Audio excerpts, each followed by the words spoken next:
What's up, guys? Welcome to Midwest Whitetail East Show.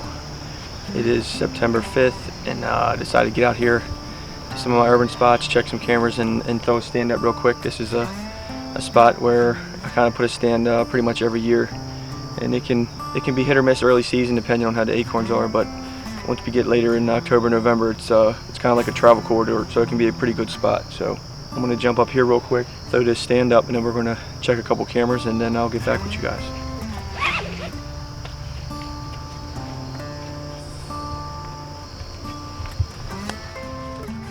Alright, well, we just checked several cameras, and we're here just running through some of the cards real quick. Kind of running a little late here, but didn't really see any bucks so far, just skimming through it real fast. But one deer I wanted to talk about real quick was the buck Hank. We were lucky enough that he did show up last week, and it's just good to know that he's still around. But I think he's about a 5-year-old this year, and one thing I wanted to talk about was, this is his shed from, I'm guessing he was a 2-year-old. It's kind of cool to see that I don't know if this is some kind of injury or if he was born this way, but his base or whatever is just very odd.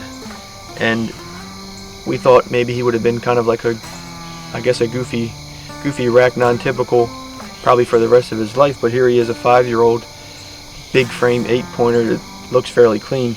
With age now, his rack has come around and looks somewhat normal, or mostly normal. So some people may have seen this deer at a young age and figured maybe it was a buck that they would take out because it might, may have not turned into a good buck later on. But it's just it's neat to see how they grow and change over time.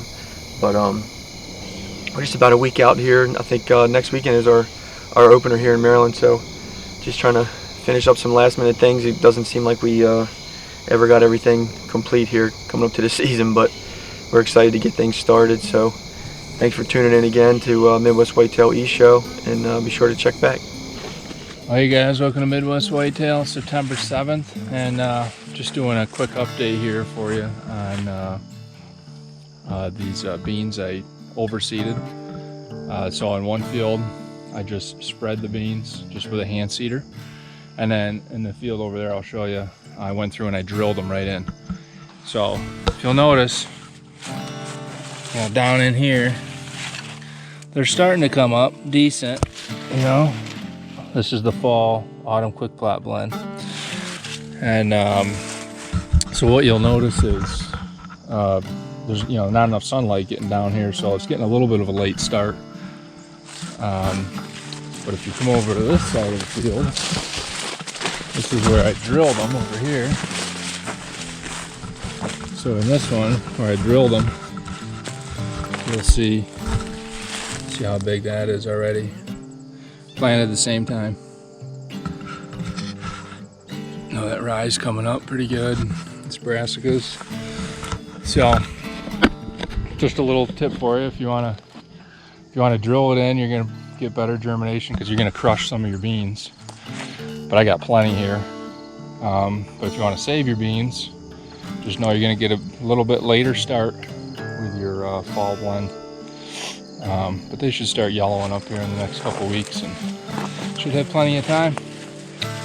So that's the update for the food plots. Thanks for watching Midwest Whitetail East Show. Hello and welcome to Midwest Whitetail. I'm Tabb Justus, and my wife and I have found ourselves out in Ohio at Jake's farm. It's about 2 weeks before the season starts and about 1 month before I'll get back out here hunting. And we needed to come out and do some real quick checkups for the farm, get it ready for the season. So there's several things that we're going to do here this weekend. The very first thing on our list is we're going to fill the feeders. Feed them and they will come. Second, we need to check all the cards. We have a bunch of cameras out all over the farm, and we know from the last card pool that there's several really good bucks still working the area. There's 2 good bucks that are left over from last year that are monsters. One is called Fenceline, and I chased him all last fall, and he just stayed away from me to the best of his ability. There's another monster buck called Ramstein. He has a tendency to disappear during the season and then show up in the late season. We're hoping he sticks around this year. We're going to keep plenty of food out for him. So you stick with us, and we'll bring you the action as it comes.